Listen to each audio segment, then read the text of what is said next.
নবাগত কিছু তরুণ তারা একটি রাজনৈতিক দল গঠন করেছে, আমরা সেটাকে সাদরে গ্রহণ করেছি। তাদের অনেকে আমাদের সাথে সংসদেও রয়েছে, সৌহার্দ্যপূর্ণ একটি সম্পর্ক রয়েছে।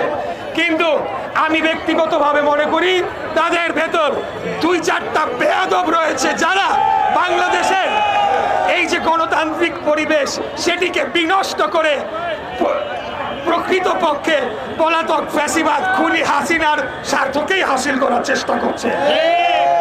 আমরা আজকে সমবেত হয়েছি শুধু এই কথাটি জনগণকে এবং আমাদের বিরুদ্ধে আমাদের প্রাণপ্রিয় নেতা আজকের মাননীয় প্রধানমন্ত্রী দেশনায়ক জনাব তারেক রহমানের বিরুদ্ধে যারা কুৎসিত, অশালীন, অশ্রাব্য এবং রাজনৈতিক শিষ্টাচার বহির্ভূত বক্তব্য দিচ্ছেন, শুধু তাদেরকে এই কথাটি মনে করিয়ে দেওয়ার জন্য হতে পারে আমরা জনগণের ভোটে নির্বাচিত হয়ে সরকার গঠন করেছে, কিন্তু আমরা রাজনীতি ভুলে যাই নাই, আমরা রাজপথের সংগ্রাম ভুলে যাই নাই, আমরা আমাদের আত্মমর্যাদা নিয়ে বাংলাদেশের মাটিতে রাজনীতি করার গণতান্ত্রিক অধিকার আমাদের যেরকম রয়েছে অন্যেরও রয়েছে, সেই কথাটা ভুলে যাই নাই।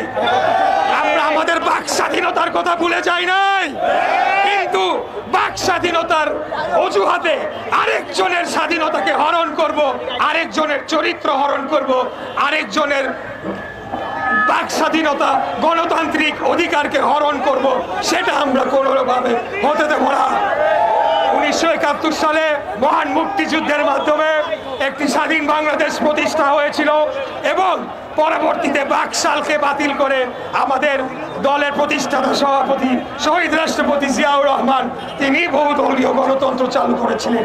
আমরা গণতান্ত্রিক যে কোনো কর্মসূচিকে সাধুবাদ জানাই। আমাদের নবাগত কিছু তরুণ তারা একটি রাজনৈতিক দল গঠন করেছে, আমরা সেটাকে সাদরে গ্রহণ করেছি। তাদের অনেকে আমাদের সাথে সংসদেও রয়েছে, সৌহার্দ্যপূর্ণ একটি সম্পর্ক রয়েছে।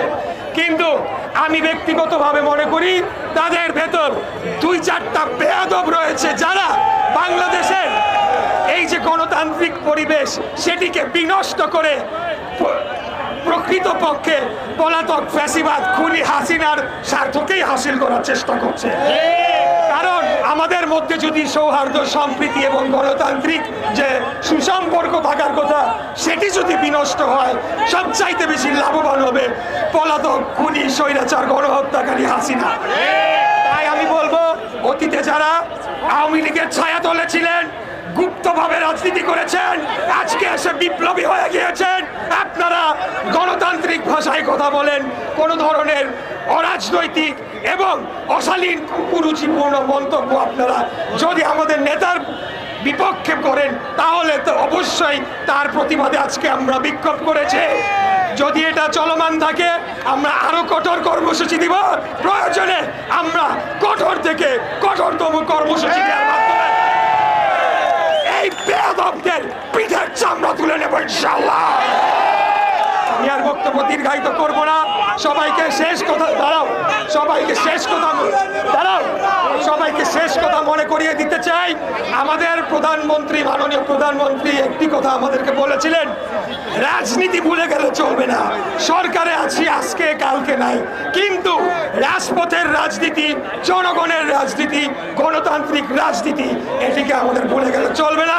তাই সবাইকে আহ্বান জানাবো আমরা যাতে আমাদের সকল কর্মসূচিকে সফলভাবে রাজপথে বাস্তবায়নের মাধ্যমে আমাদের যে জনগণের ভিত্তি রয়েছে, জনভিত্তি রয়েছে, সেটিকে আমরা পুঁজি করে আগামী দিনে নতুন বাংলাদেশ গড়ে যাবো ইনশাল্লাহ।